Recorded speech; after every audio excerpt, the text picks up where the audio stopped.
Namaste, and welcome to our continuing series on the life divine with our beloved Ranga. We are continuing in the chapter Reality and the Integral Knowledge, and we are on page 670. But if we thus get back. Yeah. So, before we read this para, I will read out the summary of what he said earlier, and I will also have a short discussion on what he is saying. So, we have seen very clearly that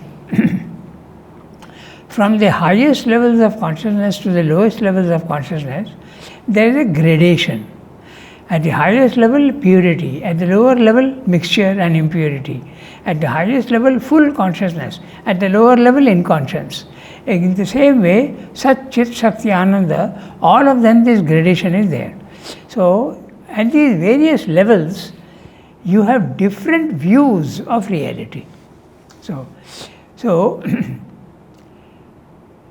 when you are looking at it from our mental consciousness, you look at it in a certain way and you understand in a certain way. But when you go above to the next level, the laws change. It's very simple, it's not difficult to understand. The laws in India are quite different from the laws in America, for instance. Okay? So it depends at which level you are and where you are situated, which field. So you can experience the divine in so many different ways. So one must never think that my experience is the last and the final and that's the ultimate truth. One should never think that. Okay? So now Swami is examining all these different consciousnesses and how in the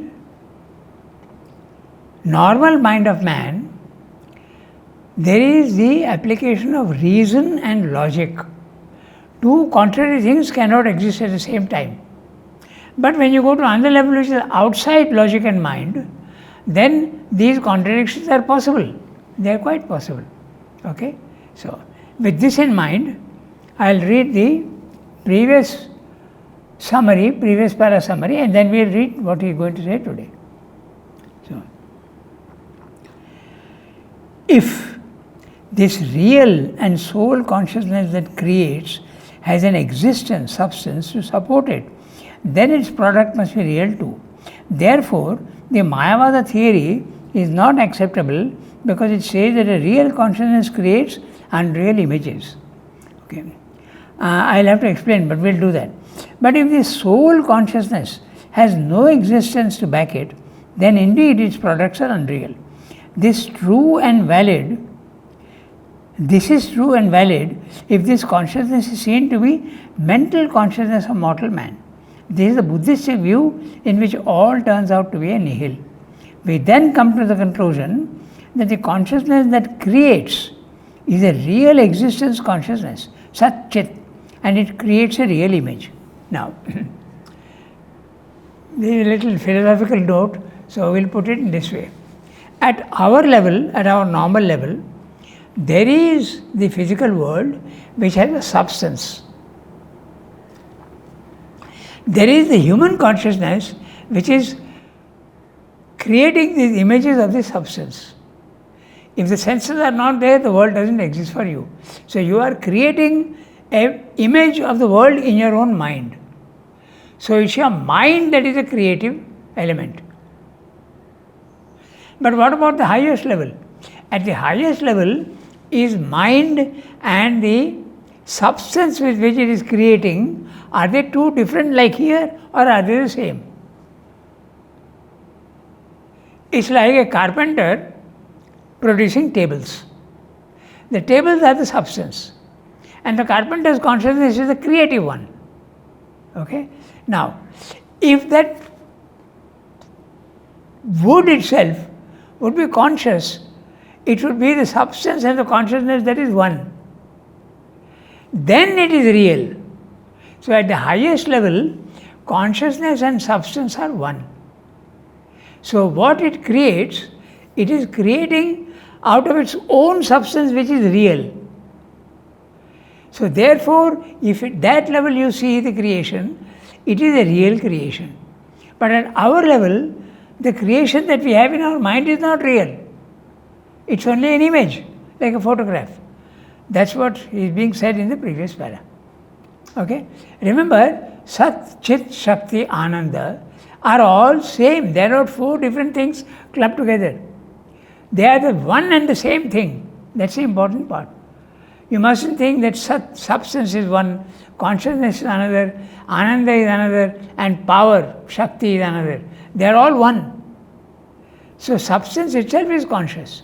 That's why I always give the example of a stone, which is substance, which is conscious of itself. And it has the power to mold itself into anything it wants. And while it is molding itself into any image it wants, it is also enjoying it. Okay? So this is Satchidananda. Now replace that granite block, that stone, with the subtlest of substance. Then you have the idea of what is Satchidananda, the final Advaitic principle. Sat is substance, Chit is consciousness, Shakti is power, and Ananda, they are all one. So what the consciousness is creating out of its own substance. And consciousness is real, substance is real. But in our case, it's not like that. My mind is constructing images and it is different from my consciousness. So it is unreal, it can disappear. It's a construction. Okay? So keep this in mind, and now we will read the next one and we'll see. So, but if we thus get back to the Bayun or dual reality of being and consciousness, we can either suppose with Vedanta one original being, or with Sankhya a plurality of beings to whom consciousness or some energy to which we attribute consciousness presents its structures. So we'll have to look at this sentence carefully. But if we get back to the Bayun or dual reality of being and consciousness, at our level, consciousness is different and substance is different. So they use the word being and consciousness. Okay? So replace the word being with substance. Then you will understand what he is saying. Okay? So now he is saying, we have seen that they are, now let us see that they are Bayun. Okay? Or the dual reality of being and consciousness. Substance is real, consciousness is real. We can either suppose, there are two possibilities there if they are one. We can either suppose with Vedanta one original being. So the consciousness and substance are the same, they are only one. But if you look at it from a slightly lower level of consciousness, you end up with the Sankhya philosophy, which says that consciousness and power and substance are different. So there is Purusha, there is consciousness. Purusha and Prakriti. And Prakriti is creating forms for the enjoyment of Purusha. So they are different. So if you are, it depends on your conception at which level you are. At our level, substance is different from consciousness. Even at the Sankhya level, when you go there, you see that you are in a consciousness which is calm and quiet, and you see down there below, the world is full of movement and it is separate from me. That's what you feel. So it depends at which level you are. Okay? So he's saying, even when you think that being and consciousness are one, there can be two theories. One is the Vedantic theory of consciousness and substance being one, and what it creates is real. Or in the Sankhya philosophy, there are two separate things, Purusha and Prakriti. Consciousness and energy, force or substance, they are the same. Even science admits that substance is energy. So you can think of them by substituting one for the other. Substance can create energy. We know that very well. Okay? So, very simple examples. Even you burn wood, you get energy. Wood is substance, but it gives you energy. Okay? You burn coal, which is substance, it gives you energy. You take uranium, it is substance, but it can create energy. So energy and substance, you can consider them same. Okay? So at this level they are different, at that level they are one. So you can end up with two different theories. One, there is only one substance and consciousness. You have Vedanta, Advaita. Or you have the Purusha Prakriti principle of Sankhya. They are separate. Okay? So a plurality of beings to whom consciousness or some energy to which we attribute consciousness presents its structures.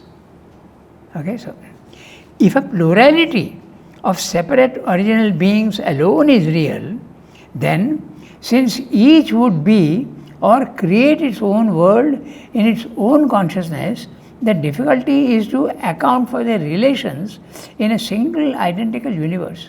Now, Purusha is one, or are there many Purushas? If many Purushas are there, for instance, in the physical world, it looks like there are many Purushas. You are one Purusha, I am one Purusha, we are separate. Okay? So if that is there, then there can be no relation between the two of us. You are in your own world and I am in my own world. But that's why Sankhya says, no, Prakriti is one and Purusha is separate. Okay? That's its way of looking at things. So that's what he's saying. If a plurality of separate original beings alone is real, your soul is real, my soul is real, but they are separate, then since each would create its own world with its own consciousness, the difficulty is to account for their relations.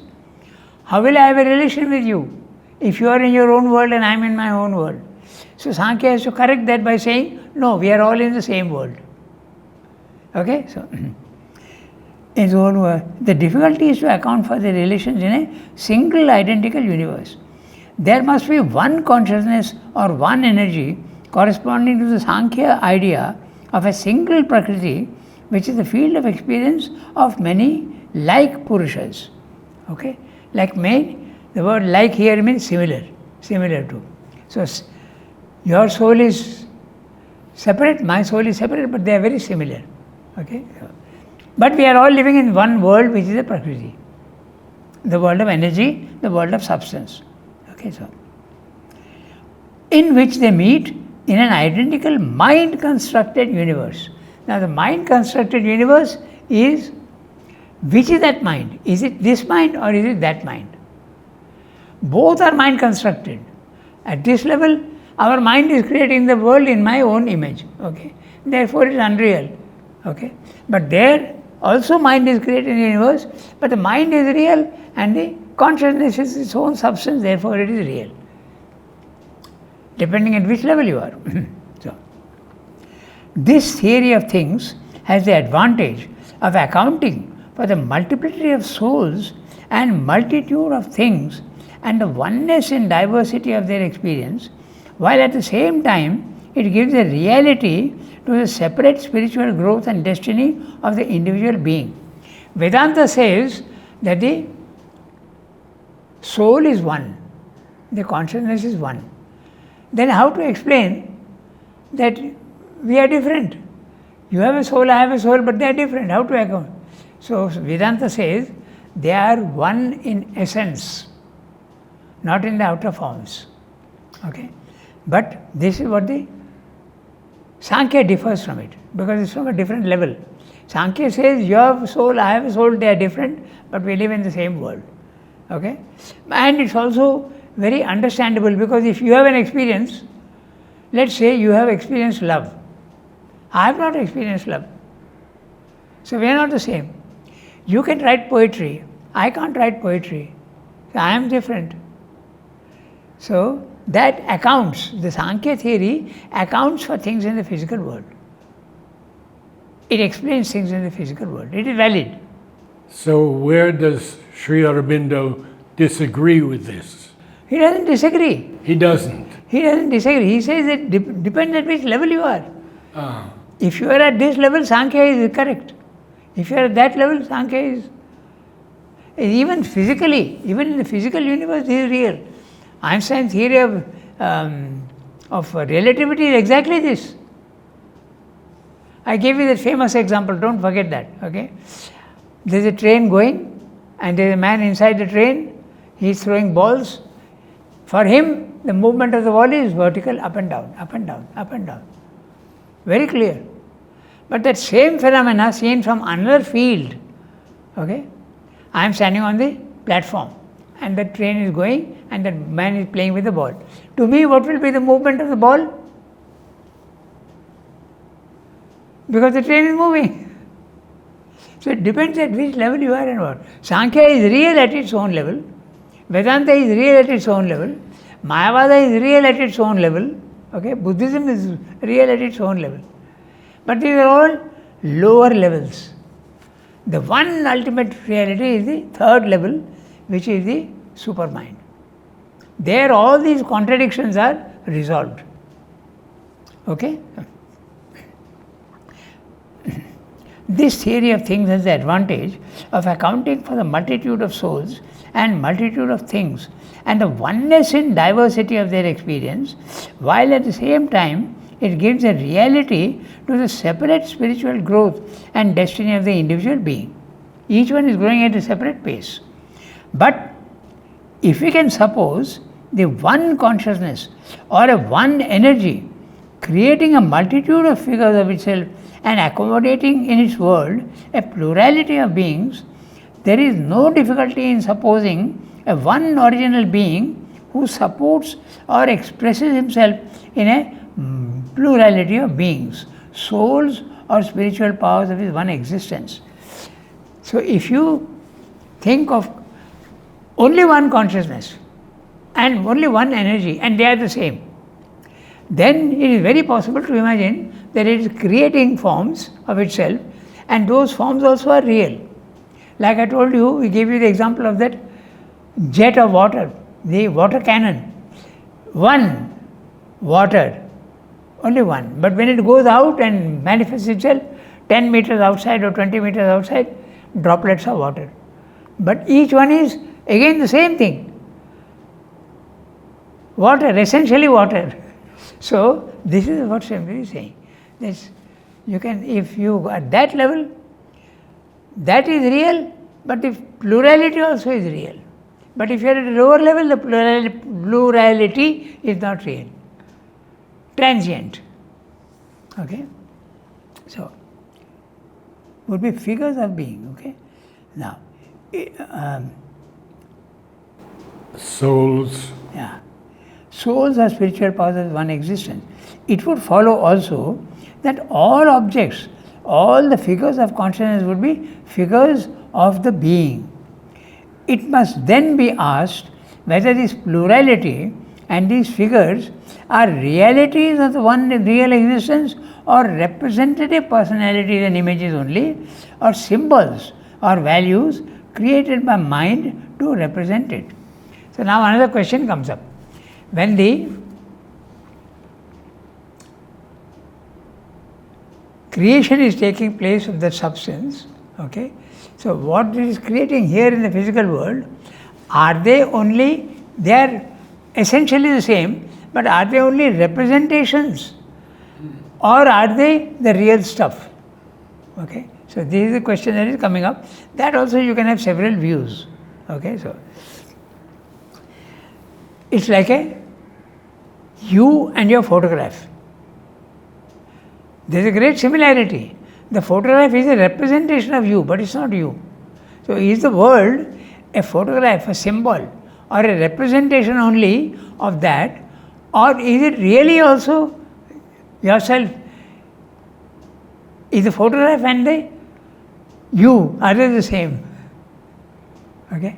So that also you can see in different ways, because your reality is there, but the photograph also is real in this sense that it is the essential Narad has been captured in the photograph also. Behind the photograph, the image, there is the real Narad hiding. That's why you can recognize it. So that is also another way of looking at things. Okay, so if it is the former, the universe constructed and seen by mind can have only a subjective or symbolic or representative reality. So if it's a former means, if your mind is creating it, the images in your mind are only representations. they are not the real thing. Okay, so if it's a former, the universe comes from. If the latter, that means the consciousness and the being, substance is the same, then they are real. Okay? If the latter, then the universe and its natural beings and objects can be true realities of the one existence, forms or powers of its being, manifested by the force of being. So, how can a photograph of you and you be the same? Behind that photograph, the apparent, which I can tear and throw away, the photograph. But your reality is there hiding behind the photograph. So, in a stone also, which is only transient, the divine reality is there hiding behind the form. So, that is the reality from the Vedantic point of view. But if you are looking at it from a lower point of view, there is no reality in the stone. It's unreal. It vanishes. So, it depends at which level you are. Okay, so then the universe is, If the latter, then the universe and its natural beings and objects can be true realities of that one existence, forms or powers of its being, manifested by its force of being. Mind would be only an interpreter between the universal reality and the manifestations of its creative consciousness force, Shakti, Prakriti, Maya. So, I'll read the summary and then we'll go to the next one. Okay, so this is in different language, so maybe it will help. The Sat Chit Shakti Ananda, the ultimate reality, can be seen in several ways. If we consider only Sat and Chit Shakti, we can consider them as one unit or two separate units. Substance and consciousness, are they same or are they different? So, the first is a Vedantic Advaita, they are the same. The second is a duality of Sankhya. Clear? Purusha and Prakriti are separate, consciousness and Shakti are separate. Sat is separate, consciousness is separate. In the Sankhya view, Prakriti, Chit Shakti, presents its creations to Purusha to enjoy. But Purushas are many, and if they are real, then each would live in its own separate world, and it would be difficult to account for the relatedness of all these Purushas in an apparently one world only. Therefore, in Sankhya, Prakriti is one and the Purushas are many. This theory has the advantage that all souls are separate and each soul progresses at its own pace and has different experiences. Okay? But if we can suppose one single Prakriti, then we can also suppose the single Satchidananda creating multiple souls and supporting them. Okay? So that also we can think of. In this case, the multiple souls are created in the image of the single oversoul. The multiple souls are created in the image of the single oversoul. Then the question arises, are these many souls real entities or only representative images? This is the question. There is a moon which is real. It is reflecting in the waters several moons. These moons, are they real or are they unreal? Depending at which level you are, you will interpret in different ways. Okay, so then the question arises, are these many souls real entities or only representative images? The question can be answered only if we know the nature of the creative consciousness. Where is that creative consciousness? At which level is it creating? At our level, it is creating by the mind, which is limited. Therefore, its creations are unreal. At the highest level, that mind and consciousness is the same. Therefore, what it is creating is real. Okay, so it is only the mortal, is it only the mortal mind of man? Then the soul creations are only representative images. But if the creative consciousness is a greater consciousness than mere mind, then created souls are real forms and powers of that greater consciousness. The first theory is a Mayavada and Buddhism, in which ego disappears, mistaken for the soul.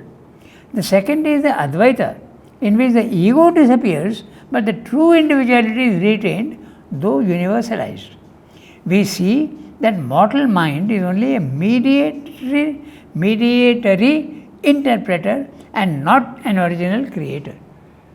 The mind is a creator. The mind of man has created mobiles, television, radio, motor cars, aeroplanes. So it's a creator. But is it a primal creator? No. It's a secondary creator. It is creating things out of a substance which already exists. It's not creating with its own substance, which is the Satchidananda. Because it is creating out of its own substance, it is real. Okay? So that's what he's saying in this para. We can go to the next para now. It is clear that a mind of the nature of our surface intelligence can only be a secondary power of existence. Why is he saying that? For it bears the stamp of incapacity and ignorance as a sign that it is derivative and not the original creatrix. Now, we have to understand what he's saying. My mind doesn't understand anything. It doesn't understand everything. Therefore, it is limited. And if it is limited, it's not the original consciousness. My theory is, I have started with a theory that consciousness is the ultimate truth, Advaita. So if it is defective and cannot understand, it cannot be the original consciousness. That's what Swami is saying. So it's a secondary power of existence. It does create, but what is creating is not the real creations. Okay, so for it bears the stamp of incapacity and ignorance as a sign that it is derivative and not the original creatrix. We see that it does not know or understand the objects it perceives. It has no automatic control of them. Science can understand things, but it can't control. It sees trees, it sees animals, but can it control them? Can it possess them? No. Therefore, it's a secondary creator. The mind of man is a secondary creator. It's a creator, all right, but a secondary creator. It has to acquire a laboriously built knowledge and controlling power. This initial incapacity could not be there if these objects were the mind's own structures. Okay? The substance of the mind is the same. Creations of its self-power. It may be that this is so because the individual mind has only a frontal and derivative power and knowledge, and there is a universal mind that is whole, endowed with omniscience, capable of omnipotence. So, our mind is a small portion of the universal mind. So, if our mind can merge with and become the universal mind, then it has got a different status. Okay? But at our level, it is creating but very unreal forms, transient forms it is creating. But the nature of mind as we know it is an ignorance, seeking for knowledge. Okay? That is science. It's a mind which is seeking for knowledge, but it doesn't know. It is beginning with ignorance. It's a knower of fractions and worker of divisions, striving to arrive at a sum, to piece together a whole. It is not possessed of the essence of things or their totality. A universal mind of the same character might know the sum of its divisions by force of his universality, but it would still lack the essential knowledge, and without the essential knowledge, there could be no true, real, no true integral knowledge. Okay, so a consciousness possessing the essential and integral knowledge, proceeding from the essence to the whole and from the whole to the parts, would be no longer mind, but a perfect truth consciousness, automatically possessed of inherent self-knowledge and world knowledge. So there is a huge difference between the supermind, which is creating real forms, and a degradation of the supermind at our level, which is the mind, which is creating but not the real forms. Okay, so it is from this basis that we have to look at the subjective view of reality.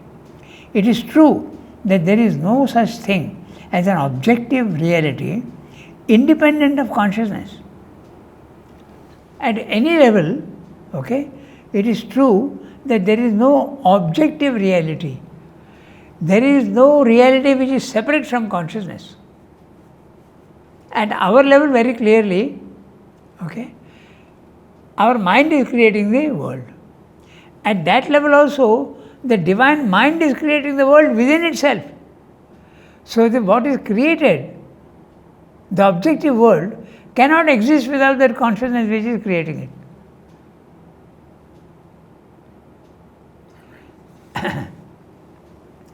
It is true that there is no such thing as an objective reality independent of consciousness. But at the same time, there is a truth in objectivity, and it is this, that the reality of things resides in something that is within them and is independent of the interpretation our mind gives to them and of the structures it builds upon its observation. So what Sindhu is saying here in this sentence, he is saying that there is a stone, there is a plant, there is an animal, okay, I am seeing these forms, but they are all disappearing. They are transient. So are they real or are they not real? So Sindhu is saying they are real in this sense, that they are supported by a reality behind the form. If that support is not there, the form cannot exist. That's what Sindhu is saying. So the world is real because there is a reality supporting it. But it's not the form that you're seeing is not real. Okay, so in this view, the world cannot be purely subjective creation of consciousness. The subjective and the objective truth of things are both real. They are two sides of the same reality. So subjective and objectivity, subjective, objective, okay? Spirit and matter, they are really two aspects of the same coin, obverse and reverse. That's what he's saying. Depends on how you are experiencing it. You are quite within your rights to experience only the obverse. You are quite within your rights to experience only the reverse. You are quite within your rights to experience both at the same time, or experience them serially, separately, once this, once that. So all these are possible. That's what Sindhu is saying. So, we go to the next sentence. So, in a certain sense, to use the relative and suggestive phrasing of our human language, all things are the symbols through which we have to approach and draw nearer to that by which we and they exist. So, everything in the physical world, there is a reality behind that. So, we have to distinguish between the real and the unreal. We have to, and slowly, step by step, we have to go to the reality behind all the forms. We have to grow. Okay. So, he is saying that everything in the physical world is a symbol of that. And there are many, many examples for this, we can understand also. Okay. Take the atmosphere. At the lowest level, there is, the air is dense and we breathe, and our body exists, adjusts its blood pressure to that pressure. But you go up into space, the pressure is almost zero up there. So you have to protect yourself. So the air is thinner, there is no gravitation, and there is total freedom. You float. So this is a symbol. The world atmosphere from sea level to 100 miles above is a symbol of the existence. Matter and spirit. Okay? There, everything you will see. There is gravitation here pulling you down. There is no gravitation there, you are free. So you are free to. When you are here, you are imprisoned. You are not free. There you are free. So this is a symbol of the planes of existence. The same with the sea. Every flower also is a symbol of the reality that it represents. And that is why Mother could give a significance to each flower.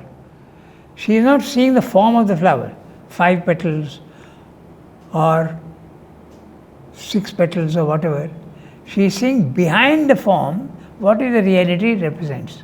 So she can give the correct name to that flower depending on the reality behind that flower.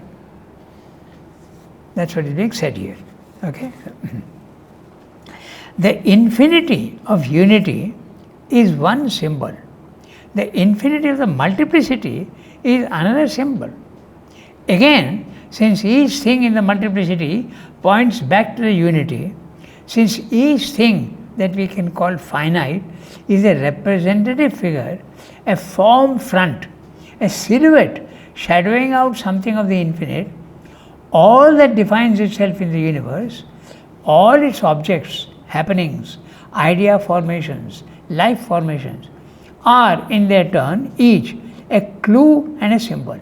Okay? So, to our subjective mind, the infinity of existence is one symbol. The infinity of non-existence is another symbol. The infinity of the inconscient and the infinity of the superconscient are 2 poles of the manifestation of the absolute Parabrahman. And our experience between these 2 poles and our passage from one to the other is a progressive seizing, a constant interpretation, a subjective building up in ourselves of this manifestation of the unmanifest. Through such an unfolding, of our self-existence, we have to arrive at a consciousness of its ineffable presence and of ourselves and the world and all that is and all that is not, as the unveiling of that which never entirely unveils itself to anything other than its own self-light, eternal and absolute. So he is saying there is a superconscient, there is an inconscient. We are at this level, so slowly by opening ourselves and by yogic processes, we have to reach that plane of consciousness. In the middle, wherever you are, you will see reality in a different way. That's it, what he is saying. Again, I will read the summary of what he is saying here in this one. Okay. There is a reality of spirit which is absolute. There is the relative reality of the manifestation in the universe. All forms originating from that supreme reality are representative of that ultimate reality.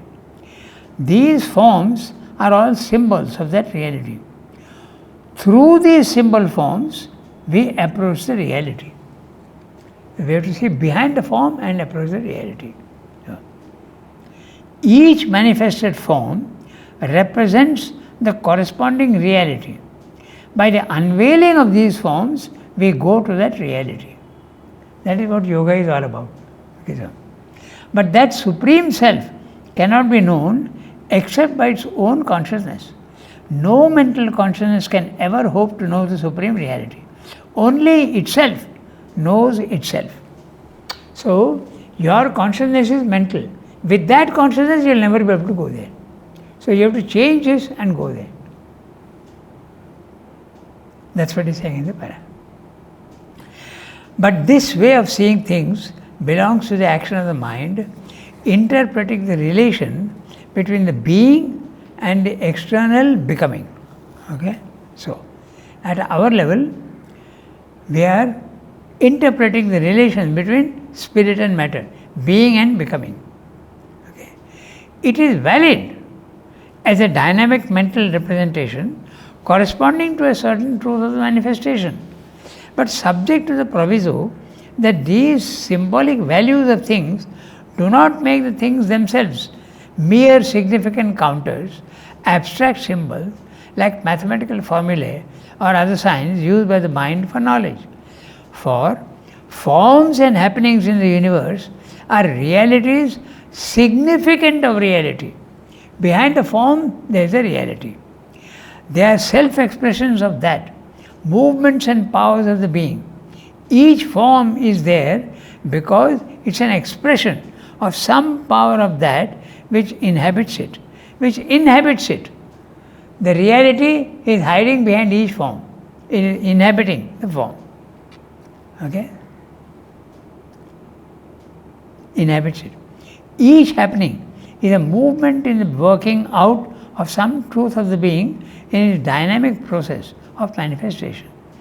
It is the significance that gives validity to the mind's interpretative knowledge. So, because there is a reality hiding, what you are interpreting by the mind, there is some value to it. It's not absolutely non-existent illusion. It is not. It is this significance that gives validity to the mind's interpretative knowledge. Mind's interpretation is a science, Spiritual knowledge, reality, is essential truths. Okay. It's subjective construction of the universe. Our mind is primarily a percipient and interpreter, secondarily and derivatively a creator. So our mind is only seeing, it is capable of perceiving, but also interpreting. At the animal level, it is more a percipient only. The consciousness in animal is only percipient, interpreting to a certain extent. But at the human level, the interpretation is more developed. Secondarily and derivatively, a creator. Our mind is a creator, but secondarily. We have discussed that. Mobiles, telephones, all these things are created by the mind. This indeed is the value of all mental subjectivity, that it reflects in it some truth of the being which exists independently of the reflection. So the stone is an image, but the reality is independent of the form, but it is hiding behind. It doesn't depend on the form. The form depends upon it. Okay, so whether that independence presents itself as a physical objectivity or a supraphysical reality perceived with the mind, but not perceptible by the physical senses. Mind then is not the original constructor of the universe. It's an intermediate power valid for certain actualities of being. An agent, an intermediary, it actualizes possibilities and has its share in the creation. But the real creatrix is a consciousness, an energy inherent in the transcendent and cosmic spirit. So, that's a supermind. The real creator is supermind, and your mind is partially true, creating forms which can be considered unreal, but behind that unreal form is a reality hiding. Okay, so now I read the summary again of this small para, then we go to the next one. We have contrasted supreme reality with the apparent realities of the objectivized forms of the manifested world. This is largely true, but would this mean that the objects of the physical universe are nothing but images and symbols without any real substance? This would imply that science, which deals with the objects and events of the universe as though they are real, is making a fool of itself and deceiving itself. But it is not so. He is saying, is science thinking that what it is seeing is the reality? Mayavada says, yes, science is fooling itself. They are not the reality. But Srinath is saying, no. There is a reality behind that seeming unreality. Okay? So, but it is not so.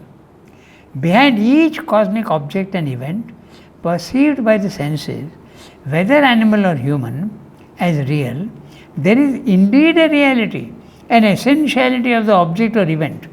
And when science deals with objects and phenomena as if they were real, it is justified because there is a reality behind the form, surface form. Science is of course not aware of this truth, but that does not seem to matter. Behind every form, which is actually unreal to the senses, There is a reality which is not perceivable by the senses. Okay? Behind each cosmic object or event perceived by the senses, whether animal or human, as real, there is indeed a reality, an essentiality of the object or event. I will add that. Okay. So, the objects of the universe are not then mere unsubstantial shadows.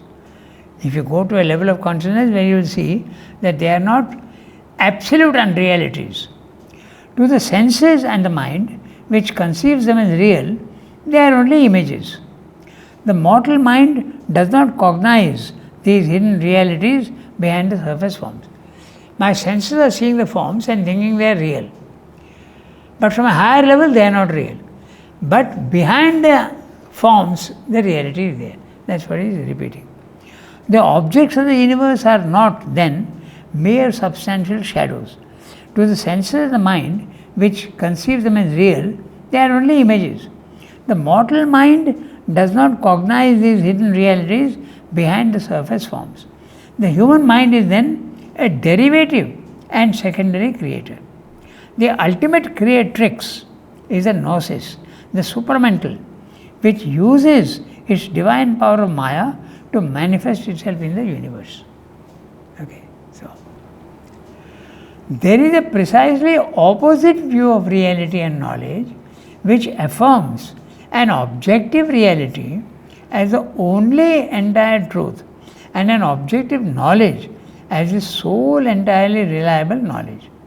This view starts from the idea of physical existence as the one fundamental existence and the relegation of consciousness, mind, soul or spirit to the position of a temporary outcome of the physical energy in its cosmic action, if indeed soul or spirit has any existence. Obviously, there is a materialistic view. Matter is the only reality. It is creating everything slowly. Even your mind is a creation of matter. That's what he is saying. Okay? So, all that is not physical and objective has a lesser reality dependent on the physical and objective. It has to justify itself to the physical mind by objective evidence or as a recognizable and verifiable relation to the truth of physical and external things before it can be given a passport of reality. So, this is a material view, materialistic view. But it is evident that this solution cannot be accepted in its rigor, as it has no integrality in it, but looks at only one side of existence. Even when one province or district of existence and leaves all the rest unexplained, without inherent reality, without significance. If pushed to the extreme, if pushed to its extreme, it would give to a stone or a plum pudding a greater reality, and to thought, love, courage, genius, greatness, the human soul and mind facing an obscure and dangerous world and getting mastery over it as an inferior dependent reality, or even an unsubstantial and evanescent reality. So he is saying that if you push the materialistic view too far, this you will end up with this. The plum pudding is more important than the greatest literature on earth. So values seem to disappear. Subtle values all gone. Okay. So, for in this view, these things, so great to our subjective vision, are valid only as the reactions of an objective material being or an objective material existence. They are valid only insofar as they deal with objective realities and make themselves effective upon them. The soul, if it exists, is only a circumstance of an objectively real world nature. But it could be held, on the contrary, that the objective assumes value only as it has a relation to the soul. It's a field, an occasion, a means for the soul's progression in time. The objective is created as a ground of manifestation for the subjective. It can be held. One can have that. This is a spiritual view. The objective world is only an outward form of becoming of the spirit. It is here a first form, a basis, but it's not the essential thing, the main truth of the being. The subjective and objective are two necessary sides of the manifested reality and of equal value, and in the range of the objective itself, the supraphysical object of consciousness has as much right to acceptance as the physical objectivity. It cannot be a priori set aside as a subjective delusion or hallucination. And this is exactly what science has discovered. Science has discovered that consciousness is not a byproduct of matter, but it exists by itself. Science has accepted this now. Not all, but the greatest minds in science have accepted this fact, that consciousness is the fundamental reality. I wonder how they would receive the life divine in print or even through, many through of the them, internet. Many of them may have read. They may have. Yeah. Possible. Some have not, because when you see the videos, you know that their thinking is still materialistic. But there are many who have experienced. So we stop here today. Yes. Thank you, Ranga. Namaste, all. We completed a lot today, and we read the paragraph on 673, 674, but we can discuss it next week. See you then on Monday.